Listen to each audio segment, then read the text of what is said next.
My mom forbade me from celebrating my son's 10th birthday because my brother's kids didn't feel special enough. So we moved out that night. A year later, their golden grandkids saw how happy my son was, and my brother's jealous meltdown shattered the family. My name is Nick. I'm 35, a locksmith. The guy with the scuffed toolbox and quiet voice who shows up when someone's key snaps at midnight. I live in a small rental with my wife Anna and our son Leo. He's turning 10 this Sunday. He's been sticking post-it notes on the fridge that say 3 sleeps, 2 sleeps. Like it's a countdown to a rocket launch. He wants a simple party, courtyard soccer, hot dogs, a chocolate cake with the number 10 on top. Nothing fancy. In my family, I'm the background guy, the can you swing by guy. If there's a squeaky hinge, a stuck latch, a door that swells in the summer, call Nick. If there's a glow up, a promotion, a stage photo, and matching outfits in a field at sunset, call my older brother, Andrew. He's the golden one. He doesn't fix doors. Doors open for him. I don't hate Andrew. As kids, I trailed him like a shadow with a wrench while he trailed applause. Mom kept score in a ledger only she could see. And somehow he always had credits. And I always had character building. I learned to be useful. He learned to be adored. Saturday afternoon, I stopped by my parents' house to grab a folding table for the party. Mom likes to lend things with a lecture included. She watched me dust it off in the garage and said, "Come inside for tea." Her tone meant agenda. Dad was in his recliner, TV muted, pretending to be neutral like Switzerland in a living room. Mom poured tea, didn't offer sugar, and went straight to the script. "We've been talking," she said. About?" I asked. "About Sunday." She paused. "About Leo." I waited. "You can't have the party," she said, like it was weather. "Your brother's kids don't feel special enough." I blinked. "What?" "They saw those balloons you bought," she said, "and they're sensitive right now. They feel overlooked. A big fuss for Leo would be divisive." "It's 5 kids, hot dogs, and a cake," I said. "We're not hiring a brass band." She smiled thin. "Postpone it, or make it a joint celebration at Andrew's." "His yard is bigger." "It's only fair." "Leo turns 10 once," I said. "We've planned this for weeks." Mom's voice cooled. "If you choose selfishness, don't bring him here afterward. We won't reward it." The kettle clicked off. Dad cleared his throat. No one looked at me. Inside, something small and precise moved into place, like pins lining up in a lock. It wasn't rage. It was recognition. I saw the ledger again, the one where my son's joy counted as someone else's theft. "Okay," I said. "I hear you." I left the folding table where it was. I walked out with empty hands and a thought that wouldn't let go. He turns 10 once, and we are done begging for permission to celebrate our own kid. You don't arrive at a sentence like your brother's kids don't feel special enough out of nowhere. It's built over years, brick by brick, favor by favor, silence by silence. I grew up learning that love at our house had fine print. When Andrew needed a new bat, the budget stretched. When I needed a school fee, we had a serious talk about priorities. When he won trophies, the living room turned into a shrine. When I fixed the broken fence, I got a nod and a good man. I told myself I didn't mind, because I like tools. And being useful is its own language. But being useful is different from being seen. By 16, I was rekeying rentals for a landlord who paid in cash and complaints. I learned the sound of a cylinder when it's almost there. The way metal talks to you if you listen. I like the certainty. Follow the pins, turn the plug. Door opens. People cry and say thank you. No ledgers. No drama. I met Anna on a lockout call. She brought me water and asked if I wanted lemon. Lemon? That detail still lives in my head. We got married at the courthouse with a grocery store cake and a tiny bouquet Anna tied with blue thread from her sewing kit. The cake didn't photograph well. It tasted perfect. Andrew married Jenna in a vineyard. There were drones and a hashtag. When Leo was born, I held him and thought, this is it. This is my whole job now. Make the world a little kinder at the edges. We don't have much, but we have clear rules. Don't lie. Don't keep score. Don't weaponize help. My side of the family runs on small asks. Nick, can you install a smart lock at Andrew's? He'd pay a pro, but we're family. Nick, can you look at our garage door Saturday? It's loud. Your father can't nap. Nick, can you pick up the kids? Jenna's spa day went long. At first I said yes to all of it. That's how you keep peace. You pay the tax. But taxes turned into tithes. If I invoiced them, I'd be cold-hearted. If I didn't, I'd be a good son. The ledger always existed. The labels shifted to keep me in my place. We keep a budget notebook at home. Pencil numbers, groceries, gas, rent. I added a tiny page last year. Family jobs, hours, parts. I told myself it was just to remember. January through June, 37 hours. Parts, $213. Reimbursed, $0. Mom texted in March. We'll settle up after Easter. Easter, then Mother's Day. Then things are tight in June. But Andrew posted a photo of their new espresso machine with the caption, "Invest in mornings." It isn't just money. It's the posture. The assumption that our time is elastic. That Leo's schedule can bend around real things. Last year, we tried a joint party. It makes sense, Mom said. Children learn to share. Sharing turned into our kid fading into the wallpaper, while Andrew's kids got the center spot and the big slice with the topper that said family first. The photos looked adorable. Leo asked me later if joint meant not really mine. Anna cried in the bathroom with the fan on. She hates crying where people can hear. I stood outside the door and stared at a towel rack I had installed for my parents and never got paid for. In the weeks before Leo's 10th, we planned small. 12 balloons, $16. Hot dogs, buns, juice, $41. Paper plates and candles, $9. A used soccer net off Marketplace, $20. Chocolate, butter, flour, $27. Total, $113. Leo made a guest list of 5 kids. He wrote their names in careful, blocky letters. He drew a tiny cake next to each name. He saved 2 seats for his cousins, because he still wants everything to work out. Then Mom's kitchen. Postpone or make it joint. Your brother's kids don't feel special enough. I said no. It scared me how quiet the word came out. That night, the phone lit up. Aunt texts. Dad calls. Andrew's brotherly voice notes. The pattern is predictable. Is a compromise really so hard? Aunt, be pragmatic. We're one family. Dad, who becomes pragmatic when it's convenient. Bring the cake to ours. We've got a theme. Andrew, always brand conscious. Don't be selfish. Nicholas. Mom. She uses my full name when she thinks she's saving me from myself. Anna watched me put my phone face down. What do you want to do? She asked. I stared at the streamers on our kitchen table. I thought of Leo's drawings taped to the fridge. I want to give our son his day, I said. And I want to stop negotiating for basic joy. Then let's do that, she said. Mom's last text came at 10:41 p.m. If you go through with this, don't bring him here afterward. We cannot support your choices. You read that and realized support in this family has always meant control. I slept light. In my dream, I was turning a stubborn cylinder. It finally clicked. Sunday morning, Leo came barreling into the kitchen in mismatched socks. Is it today? Is it double digits? It's today, I said. It's double digits. We iced the cake together. I don't know how to do those smooth bakery swirls. Mine looked like small waves. Leo said they were cool, like mountains. Anna piped the 1 and the 0 a little crooked. It felt right. At 9:12 a.m., my mom called. I let it ring. At 9:14, Andrew. At 9:19, Dad. The call log looked like a fire alarm. We opened the courtyard gate. I taped a paper sign with an arrow that said Leo's 10, like it was a treasure map. Kids arrived. Backpacks. Chatter. Shy hellos turned into chaos, which is another word for joy when you're 10. We played penalty kicks into the used net. Leo scored. Skidded on his knees. Yelled, yes! Like he was announcing something bigger than soccer. At 10:03, the gate rattled. Mom walked in with Andrew and Jenna behind her, like a small parade that didn't check the schedule. They were uninvited and dressed like they were here to host. My stomach sank. Anna stood a little straighter. Leo came to my side and grabbed my hand. His palm was sticky with frosting he tested. Mom glanced around. Balloons. Paper plates? The $20 net, like it was contraband. She made the face she makes when a server puts cilantro on her food. Nicholas, she said. Her voice carried. We told you the conditions. This is Leo's party, I said. Calm. I heard my own tone. I felt steady. Andrew smiled like a politician. Bro, we're not here to fight. We're here to rescue this. Bring the cake to our place. The cousins are waiting. We've got entertainment. A better grill. An arch? It'll look good. Jenna tried to step in. Let's be adults, she said to me. Then soft to Mom. It's not a competition. Mom ignored her. You are making the other children feel less than, she announced. That's not who we are. I looked at Leo's friends, wide-eyed, holding paper cups. I looked at my son. I looked at the woman who gave birth to me, and somehow forgot that celebration is not theft. You can stay and be kind, I said. Or you can leave. Mom's eyes widened like I slapped her. Excuse me? You heard me, I said. No speeches, no conditions, no rescue. Your guests or you're gone. Andrew laughed. Big words, little budget.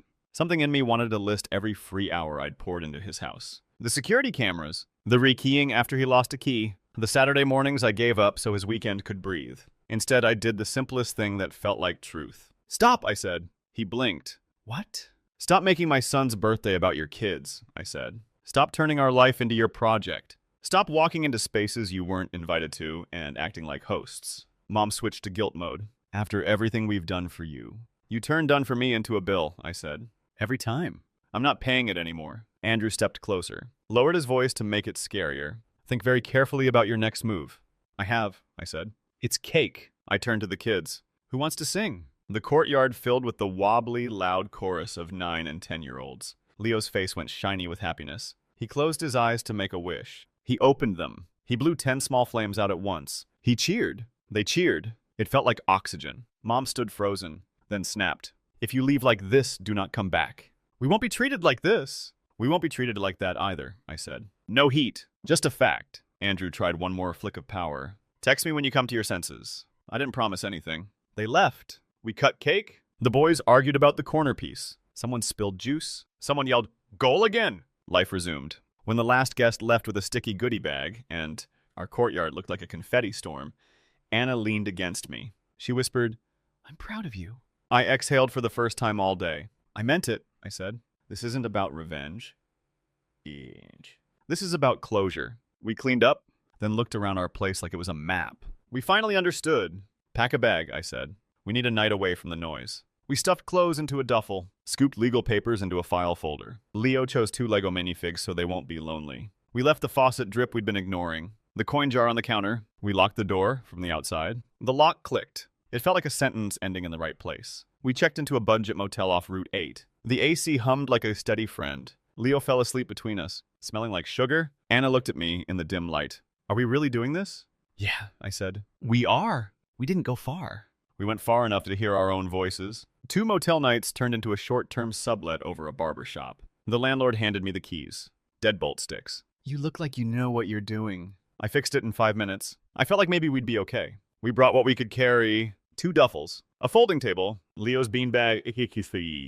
The coin jar. We bought a mattress secondhand. And a $40 couch that leaned left. The place smelled like hair tonic downstairs. Fresh air upstairs. Every morning we woke to the shop radio. The sound of clippers. I liked it. It sounded like people working. The family reaction came in waves. Week 1, calls. 27 missed from mom. 14 from dad. 9 from unknown numbers. Aunts. Voicemails that sounded like press releases. We're devastated. "Mom, be reasonable." Dad. "Therapy for the kids is expensive because of you." Andrew.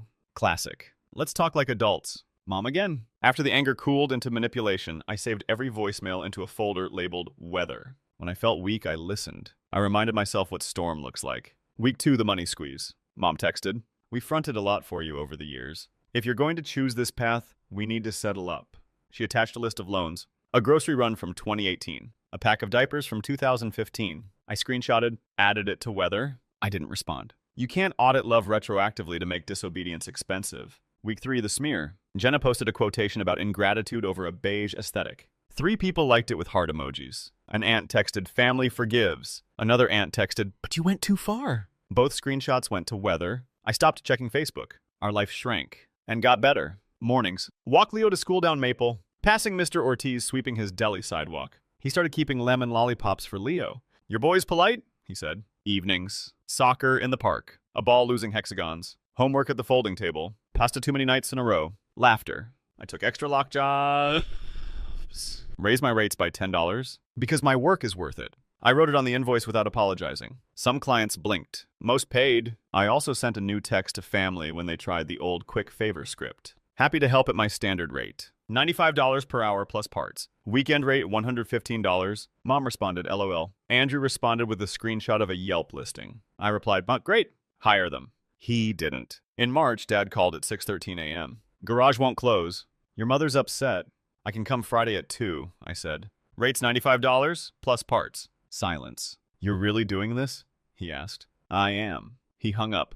They hired a stranger who charged $140. Left the wire a mess. Mom texted a photo of the mess. This is what happens when family doesn't help family. I typed and deleted 5 replies. I settled on none. Leo turned into a different kid. He slept deeper. He stopped asking, are we going to grandma's? Like it might change if he said it right. He started asking, can we invite Omar from school? The answer was yes, more often than it used to be. We started 2 jars. Summer. Emergency. We fed them with tips and side jobs. And the occasional $20 Anna tucked in when she sold a custom ham for a neighbor. Numbers grew slow, then grew faster. It was boring. And holy! Not that it was easy. The second month, our old car coughed up a costly check engine light. We sat at the shop, got the quote. Did the math? We said no to a Friday pizza, and yes to a repair. Leo asked if we were poor. I said, we're careful. He decided that sounded cooler. He told his friend, we're careful. It means we pick our fun on purpose. In late spring, we ran into Andrew at the hardware store. He looked at my basket. Hinges, strike plates, graphite. He smirked. Still playing handyman? He asked. Still playing eldest son? I asked back. He leaned in. You think you're better because you're stubborn. I think I'm healthier because I stopped paying an imaginary bill. I said. He looked confused and a little mad. He walked away. Summer came. We took 1-day trip to the lake. Gas! Sandwiches. $7 parking. A sunburn. It felt like the whole world reset to simple. In September, I got a call from the school guidance office. My heart dropped until the counselor said, I just wanted to tell you.